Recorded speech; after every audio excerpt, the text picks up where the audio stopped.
Hello everyone, this is Indra Vikram. Welcome to social school. ये जो video आप अभी देखने जाने वाले हो, इस वीडियो में आप मेसोपोटामिया के सबसे इंपॉर्टेंट एस्पेक्ट के बारे में पढ़ने जा रहे हो, और वो एस्पेक्ट है लेगेसी ऑफ राइटिंग। देखो, बहुत सारी हिस्ट्री की जो चीज़ें हैं वो आपको डॉक्यूमेंट से ही मिलती हैं, किसी न किसी तरीके के एविडेंस से ही मिलती हैं। लेकिन बहुत सारी ऐसी भी चीज़ें हैं जो थोड़ा सा ओरल ट्रेडिशन में जुड़ी होती हैं कि भाई ऐसा हुआ था। इतिहास के कुछ अलग अलग डायमेंशंस जो है, स्टोरीज जो हैं, वो उस तरीके से ओरली ट्रांसमिट होती हैं। लेकिन जो एविडेंसेस से ट्रांसमिट होती हैं वो लॉन्ग लास्टिंग है एक तो, और दूसरी वो ऑथेंटिक है। तो किसी भी सिविलाइजेशन के बारे में कितनी भी बड़ी बड़ी बातें आप कर लो, या हिस्ट्री के किसी भी पर्टिकुलर सेक्शन या सेगमेंट के बारे में कितनी भी बड़ी बड़ी बातें कर लो, लेकिन अगर उसका एविडेंस नहीं है तो फिर वो फ्यूटाइल हो जाएगा। लेकिन अगर एविडेंस है तो वो जेन्युइन हो जाएगा। अब मैं क्यों ये सारी बातें कर रहा हूं यहाँ पे? क्योंकि मेसोपोटामिया राइटिंग के मामले में कितना ग्रेट है, कितनी बड़ी उसकी लेगेसी है, ये एविडेंस से प्रूव हो चुका है। हमारे पास रिटन टेबलेट्स हैं, और इन्हीं रिटन टेबलेट्स की बदौलत हमें पता चला कि मेसोपोटामियंस जो है, इन्होंने इंटेलेक्चुअली कितनी ग्रोथ करी। इंटेलेक्चुअली ये काफ़ी आगे हैं अपने समय से, या चीज़ों का जो ऑब्जर्वेशन है ये कितने डेप्थ में गया है, ये सारी चीज़ें हमें समझ में आती हैं। तो आज की वीडियो में ये सारा कुछ डिटेल में मैं आपको समझाता हूं, लिगेसी ऑफ राइटिंग में। यानी क्या रिचनेस दी है मेसोपोटामिया ने वर्ल्ड को अपनी राइटिंग से, क्योंकि मेसोपोटामिया की सारी चीजें जो है वो रिटन, और सबसे बेस्ट चीज क्या है कि वी हैव डिकोडेड कंप्लीटली। हमने डिकोड कर लिया कंप्लीटली इनकी राइटिंग को, हमने डिसाइफर कर लिया इनकी राइटिंग को बहुत अच्छे से। अब क्योंकि हम इसको डिसाइफर कर पाए, हम इसको बहुत अच्छे से समझ पाए हैं, इसलिए हमें बहुत सारी ऐसी चीजें मिली हैं जो आज मॉडर्न टाइम पर हम यूज कर रहे हैं। हम मतलब हमें पता चल रहा है कि ये जो चीजें हम यूज कर रहे हैं, their traces are from Mesopotamia. इसके ट्रेसेस मेसोपोटामिया से हैं। हड़प्पा और इंडस वैली सिविलाइजेशन में जो सबसे दुख वाली बात है वो यही है कि हम डिकोड नहीं कर पाए लैंग्वेज।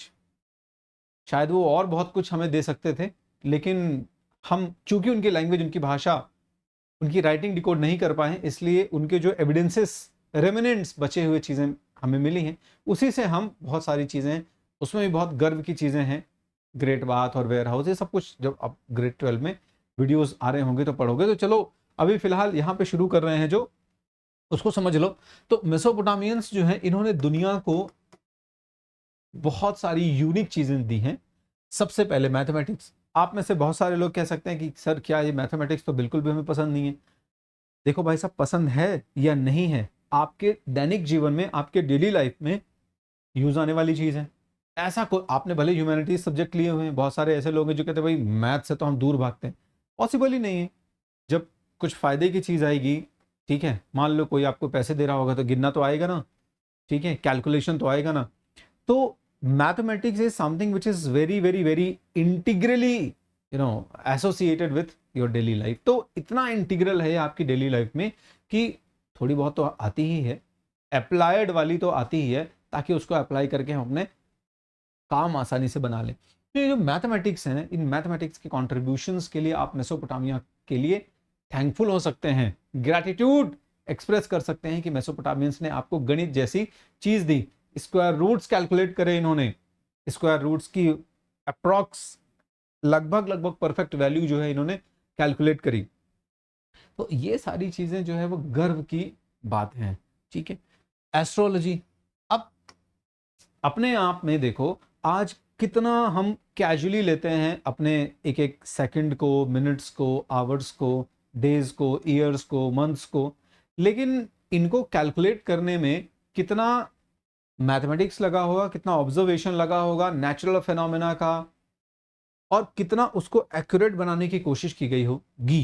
तो by observing and studying the patterns of day and night, the movement of sun and moon, इन्होंने कैलकुलेशंस किए, और इन कैलकुलेशंस की बदौलत आगे जाके क्या किया कि भाई एक दिन है उसको 24 आवर्स में डिवाइड कर दिया, 24 आवर्स को फिर 1 वीक में डिवाइड कर दिया, ठीक है।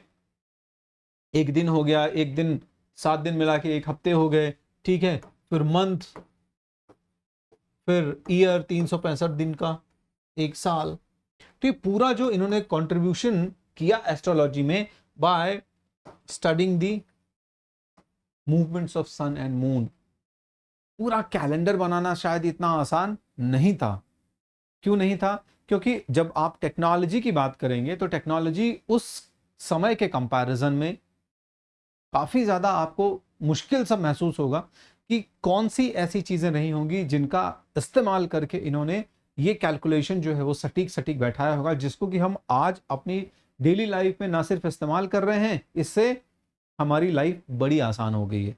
तो ये एक बहुत यूनिक चीज हो गई, ट्रेडिशन ऑफ टाइम रिकॉर्डिंग, 24 घंटे का पूरा टाइमिंग, ठीक है, वॉच का। So these are certain contributions on which we can feel proud, ठीक है, ऑलराइट। तो अप्रॉक्स 1800 बिफोर कॉमन एरा, ये जो टाइमलाइन है, इस टाइमलाइन से हमारे पास एविडेंसेस हैं, ठीक है ना। एविडेंसेस क्या है? एविडेंसेस इसी चीज के हैं, आपको टेबलेट्स मिले हैं बहुत सारे।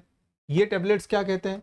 ये टेबलेट्स इन सारी कैलकुलेशंस को, चाहे वो ईयरली कैलकुलेशंस हो या मैं कहूँ कि समय की कैलकुलेशन हो, टाइम्स की, ठीक है, मैथमेटिकल कैलकुलेशंस हो, इन सारी कैलकुलेशंस को इन लोगों ने रिकॉर्ड करके रखा हुआ है टैबलेट्स में, ठीक है। जैसे डिजिट्स के मल्टीप्लिकेशंस, डिजिट्स को डिवाइड करना, डिविजन्स, ठीक है, उनके स्क्वायर रूट्स, टेबल्स, ये सारा कुछ वहां के उन लोगों को, जो लोग इंटरेस्टेड होते थे इसमें, उनको पढ़ाया भी जाता था।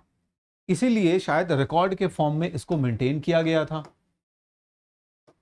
ऑलराइट, साल का महीने और दिनों में विभाजन, डिवीजन, ये सारी चीजें हमें इन टैबलेट से, जो मेसोपोटामिया में क्ले टैबलेट्स हैं, इनसे पता चलता है, ठीक है। इसके बाद revolution of the moon around the earth, that is something unique.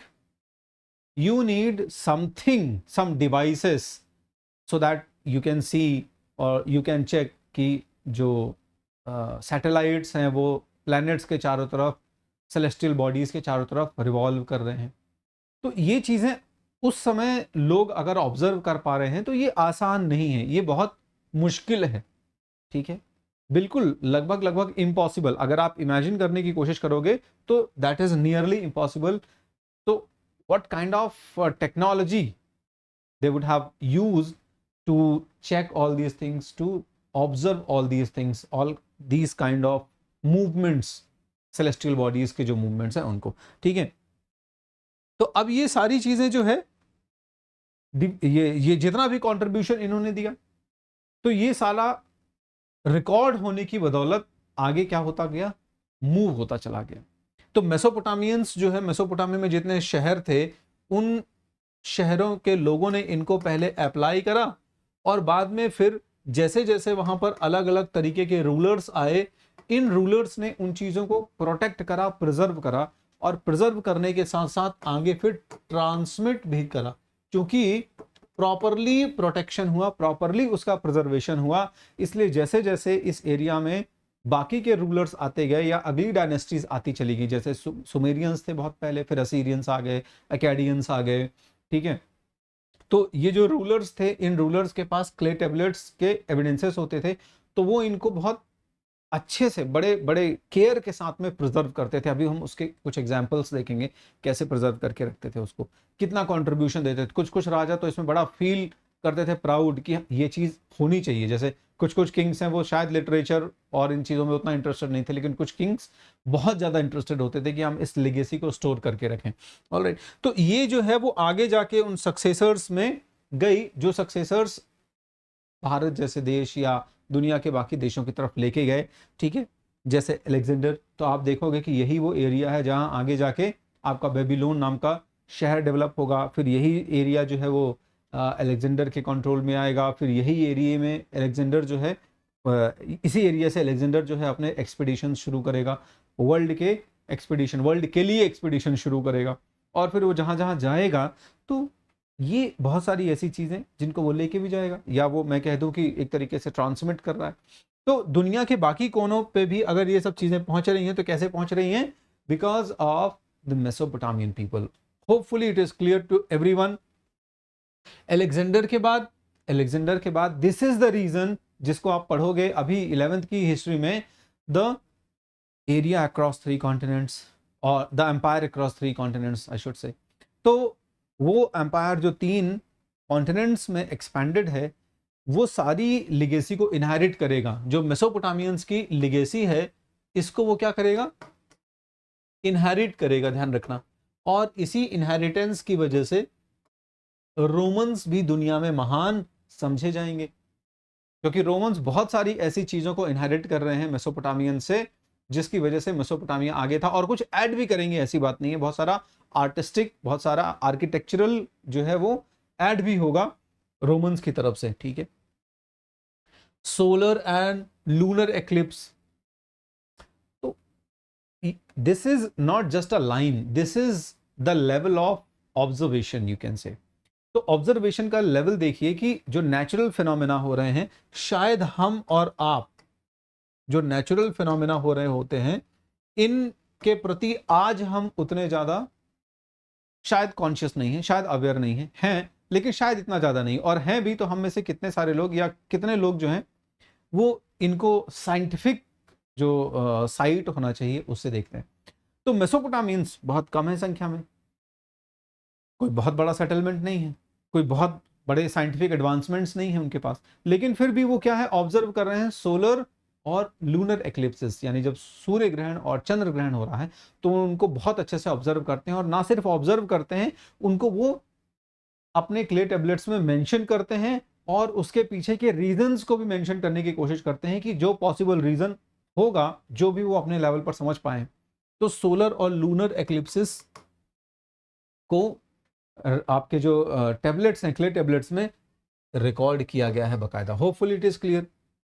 अब मैं लिगेसी की बात कर रहा था अभी राइटिंग की, और मैंने आपसे कहा कि यहाँ पर रिकॉर्ड मेंटेन होता था और बहुत सारे किंग्स जो है इन रिकॉर्ड्स को मेंटेन करने में फील प्राउड करते थे, यू नो, प्राउड फील करते थे, ठीक है। तो ऐसी ही कुछ कहानी मैं आपको बताता हूँ, क्योंकि सिटी लाइफ मेसोपोटामिया की बड़ी यूनिक है। और सिटी लाइफ इसलिए भी यूनिक है क्योंकि यहाँ पे सिटी लाइफ को प्रमोट करने के लिए हर एक पॉसिबल रिसोर्स को अरेंज करने की कोशिश करता था वहाँ का पॉलिटिकल सिस्टम, ठीक है। मेसोपोटामिया में जो सिटी लाइफ थी और जो वहाँ का सिटी कल्चर था, वो पॉलिटिकल सिस्टम के द्वारा वेल प्रिजर्व किया जाता था, ध्यान रखिएगा, ठीक है। वहाँ की डाइवर्सिटी, आपने अभी इसके जस्ट पहले वाला जो वीडियो देखा उसमें सिटी ऑफ मारी के बारे में पढ़ा, और उसमें देखा कि किस तरीके से एमोराइट्स जो है, जो कि वहाँ पे बाहर से आके बसते हैं, वो लोग भी लोकल इनहैबिटेंट्स के ट्रेडिशंस और कस्टम्स को पूरी तरह से प्रोटेक्ट करते हैं और हेल्प करते हैं कि प्रोटेक्ट हो, वो कोई भी चीज़ ऐसी ना हो जिससे वहाँ के लोकल इनहैबिटेंट्स को नुकसान पहुँचे या उनको ये फील हो कि भाई हम नेग्लेक्टेड हैं। इवन उनके जो गॉड हैं, उनके टेम्पल्स को बनाने में, कंस्ट्रक्ट करने में हेल्प करते थे। तो सिटी लाइफ को बहुत वैल्यू किया जाता था, और सिटी लाइफ को ना सिर्फ वैल्यू किया जाता था बल्कि सिटी को सपोर्ट करने के लिए आपने देखा कि गांवों को सैक्रिफाइस भी कर दिया जाता था। गांवों को नरिश ही इसीलिए किया जाता था, बसाया ही इसीलिए जाता था ताकि वो सिटी को सपोर्ट कर सके। So it was very valued, ठीक है। तो वहां की डाइवर्सिटी और सिटी लाइफ को पूरी तरीके से प्रिजर्व करने की कोशिश की जाती है, ठीक है। अब क्या होता था कि कई बार ऐसी सिचुएशंस आती थी जब वॉर हो रहे हैं, जब कई बार क्लैशेस हो रहे हैं, इश्यूज क्रिएट हो रहे हैं, जहां पर कई बार डिवास्टेटिंग सिचुएशन क्रिएट होती है, शहरों को विध्वंस किया जाता है वॉर के दौरान। तो इस मेमोरी को प्रिजर्व करने की कोशिश की जाती है। इतने इमोशंस उनके शहरों से जुड़े हुए हैं, मतलब ये सिर्फ ये चीज़ नहीं है कि वो वहाँ रह रहे हैं, बल्कि इस एक लिगेसी को भी आगे बढ़ा रहे हैं कि जिस जगह पर वो रह रहे हैं उस जगह को वो कितना वैल्यू करते हैं, उसके साथ उनका कितना अफेक्शन है। तो जब कभी ऐसी सिचुएशंस होती थी, वॉर जैसी सिचुएशन, या कभी भी ऐसा डिवास्टेटिंग इंसिडेंट हुआ जिसमें लोगों को या तो रिलोकेट होना पड़ा या फिर उनके उस पर्टिकुलर जगह में बहुत डिस्ट्रक्शन हुए, तो फिर वो क्या करते थे, उन चीज़ों को पोएट्री में याद करने की कोशिश करते थे। जैसे एक छोटी सी पोएम है ना। अब उस पोएम में क्या होता है कि एक राजा है, आपके बुक में ही ये छोटी सी पोएम है। अब ये राजा है गिलगमेश, ये एनमेरकार के बाद राजा बनता है, ठीक है। अब जब ये राजा बनता है तो बहुत सारे कॉन्फ्लिक्ट्स में इन्वॉल्व होता है, एज अ किंग फाइट करनी होगी उसको। तो जब वो फाइट करने जाता है तो उसका एक डियर मोस्ट फ्रेंड जो है, बहुत ही क्लोज उसका एक फ्रेंड है, जो वो इस एक वॉर में मर गया, शहीद हो गया, ठीक है। अब चूंकि इसका अटैचमेंट था अच्छा खासा इस फ्रेंड से, तो बिकॉज ऑफ द अटैचमेंट उसको जो डेथ है, उसको जो अनसर्टेनिटी ऑफ लाइफ है, उसको जो टेम्परेरीनेस है लाइफ की, उसके बारे में ना फिलोसॉफिकल हो जाता है सोच के वो। तो उसको लगता है कि क्या कुछ इमॉर्टैलिटी जैसी चीज़ होगी, क्या कोई ऐसी चीज़ है जो इंसान को अमर कर दे, यानी दुनिया से इंसान जो अब डिसअपियर हो जाता है वो ना हो, जाना पड़ता है इस दुनिया से सब कुछ छोड़ के उसको। तो वो बड़ा फिलोसॉफिकल होके एक्सपीडिशंस करता है, तमाम दूर दूर जगहों पर जाता है और कोशिश करता है कि वो सीक्रेट ऑफ इमॉर्टैलिटी को खोज सके, सीक्रेट ऑफ इमॉर्टैलिटी को खोज सके, अमरता खोजने के लिए निकलता है। आफ्टर मेनी एक्सपीडिशंस, बहुत सारी खाक छानने के बाद उसको पता चलता है कि there is no secret for immortality. Immortal होने का यही एक तरीका हो सकता है कि जिन शहरों में हम रह रहे हैं, जिन जगहों पर, जिन प्लेसेस पर हम रह रहे हैं, इन प्लेसेस को ही हम इतना उम्दा बनाएं, इतना बेस्ट बनाएं कि हमारी आने वाली जनरेशन हमें याद रखें। Means there is no material way to become immortal, बल्कि क्या है, बल्कि यादों में, मेमोरीज में इमॉर्टल हो through the contribution. So you see the king Gilgamesh कितना बढ़िया यहाँ पे एक फिलोसॉफिकल एग्जाम्पल दे रहा है, ठीक है। चलो आगे बढ़ते हैं, एक और एग्जाम्पल देता हूं मैं। ये तो गिलगमेश एपिक हो गई, एक और एग्जाम्पल देता हूं। हमारे पास एविडेंसेस हैं, एविडेंसेस किन चीजों के, एविडेंसेस हैं लाइब्रेरीज के, कि किस तरीके से with the help of great libraries the Kings tried to preserve the legacy of writing and the other contributions or achievements of the Mesopotamian people. आगे जाके आयरन एज में क्या होता है, असीरियंस जो है वो उत्तरी क्षेत्र में रूल करना शुरू करते हैं, ठीक है। जो हम एरिया पढ़ रहे थे मेसोपोटामिया का, दो नदियों के बीच का, इसके नॉर्थ का जो पोर्शन है, यहां पर असीरियंस का रूल एस्टैब्लिश हो चुका होता है, ठीक है। इन्हीं में असीरियन किंग्स में जो आखिरी किंग है, असीरियन किंग है अशुरबनिपाल। तो अशुरबनिपाल का जो टाइम पीरियड है वाज अराउंड 668 टू 327 बीसी, ठीक है। तो आपका ये देखो आखिरी जो टाइम पीरियड है भारत में मौर्यास के आसपास जो है वो हो रहा है, ठीक। चलो तो ये जो टाइम पीरियड है, इसी टाइम पीरियड में अशुरबनिपाल बहुत सारे ऐसे कॉन्ट्रीब्यूशंस देगा, जिन कॉन्ट्रीब्यूशंस से मेसोपोटामिया की ये सारी चीजें जो हमने आगे पढ़ी ये प्रिजर्व होंगी लार्ज स्केल में। वो एक बड़ी लाइब्रेरी बनवाएगा, ठीक है। तो इसने क्या किया, इसने अपनी जो राजधानी थी, असीरियंस की जो राजधानी थी उसका नाम था निनेवे। इस निनेवे में एक बड़ा पुस्तकालय, लाइब्रेरी बनाने का प्लान किया, ठीक है। अब इस लाइब्रेरी में उसने क्या किया कि कोशिश करी कि जितने भी मैक्सिमम पॉसिबल रेफरेंसेस हैं उनको वो इकट्ठा करके रखे। मतलब जितने भी पॉसिबल रेफरेंसेस हैं का मतलब है कि जिस जिस फील्ड में मेसोपोटामियंस ने काम करा है, रिकॉर्ड करा है उन चीजों को, ठीक है। चाहे वो एस्ट्रोलॉजी हो, चाहे वो मैथमेटिक्स हो, ठीक है, ये सारा कुछ वो कलेक्ट कर ले, ठीक है। चाहे वो ओमेन टेबलेट हो, सुपरस्टिशन से रिलेटेड चीजें हो, ठीक है, एग्रीकल्चर से रिलेटेड हो, ट्रेड से रिलेटेड हो, वॉट एवर, ठीक है, वो सारा कुछ वो कवर कर ले। तो इसने लाइब्रेरी में क्या किए, टेबलेट्स रखवाए। अब इन टेबलेट्स के लिए इनफैक्ट ये तक हुआ कि अगर टेबलेट्स मान लो कहीं पर नहीं मिल रहे हैं, या कुछ लोग हैं जो कुछ लैंग्वेजेस को पढ़ने में कॉम्प्लिकेशंस फील कर रहे हैं, तो इसने एक्सपीडिशंस भेजे, दूर दूर से स्कॉलर्स को बुलवाया जो अलग अलग टेबलेट्स के एक्सपर्ट थे उनको डिकोड करने और पढ़ने के, ठीक है, और उनको यहाँ पे रखा। आओ आप हमारी लाइब्रेरी में उन टेबलेट्स को मेंटेन करने में, रिकॉर्ड मेंटेन करने में हेल्प करो, ठीक है, ताकि हमारा इतिहास जो है वो इंटैक्ट हो सके और उस हिस्ट्री को हम आगे ट्रांसमिट कर सकें, ठीक है। तो history, epics Omen literature, astrology, hymns, poems, everything he got recorded. So this is the another you can say example. All right, hopefully this lecture was helpful for you guys कि कैसे Mesopotamia की legacy जो है उसको हम आज तक inherit कर रहे हैं through various channels. So another announcement for you कि हम बैचेस को स्टार्ट कर चुके हैं. कौन से बैचेस? इंसेप्शन और विक्ट्री, ये 2 बैचेस हैं और इनके लिए ऑफर्स आपके लिए अवेलेबल हैं. अगर आप अभी ज्वाइन करना चाह रहे हैं, ये इंसेप्शन क्लास 11 का बैच जो कि ऑलरेडी स्टार्ट हो चुका है 1 जून से, और ये विक्ट्री का क्लास 12 के लिए बैच. तो इनमें आपको क्या बेनिफिट मिलेंगे ये हम आपको पहले भी बता चुके हैं. अभी फिर से मैं एक बार रिपीट कर दूंगा. आपको इन बैचेस को ज्वाइन करके आपका एक्सपीरियंस जो है वो मैनिफोल्ड हो जाने वाला है. ठीक है, तो आपके पास गोल्डन अपॉर्चुनिटी है. बैचेस अभी भी you guys can join. Alright, so what would be the benefit? The benefit of joining these batches would be real time interaction with the teacher. आप अपने टीचर के साथ रियल टाइम इंटरेक्शन कर सकते हैं. Alright, you can ask questions, means personalize experience देगा आपको ये बैच. ठीक है, live poll options for quizzes.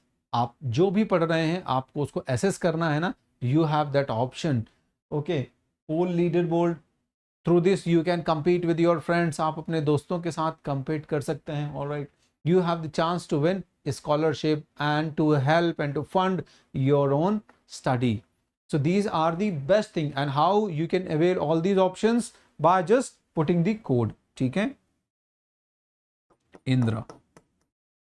So using this code Indra, you guys can avail this discount. All right. इसके अलावा बेनिफिट जो है वो ये है कि आप हमसे इंटरैक्ट हो सकते हैं टेलीग्राम के चैनल पे. ठीक है, अपने दोस्तों को कनेक्ट करा सकते हैं ताकि ज़्यादा से ज़्यादा सोशल स्कूल के फॉलोअर बढ़ें. ठीक है, इसके साथ साथ अगले लेक्चर में अब हम मिलेंगे आपसे, और अगले लेक्चर में मेसोपोटामिया को पूरी तरीके से हम कंक्लूड करेंगे. लगभग मेसोपोटामिया इज ऑलमोस्ट कंप्लीट, लगभग कंप्लीट ही हो गया है. आगे कुछ ऐसा नहीं है, फिर भी फैक्चुअल कुछ चीज़ें अगर हैं सो आई विल कंप्लीट दैट. इसके साथ हम नेक्स्ट टॉपिक भी शुरू करेंगे. So stay tuned with social school. Thank you.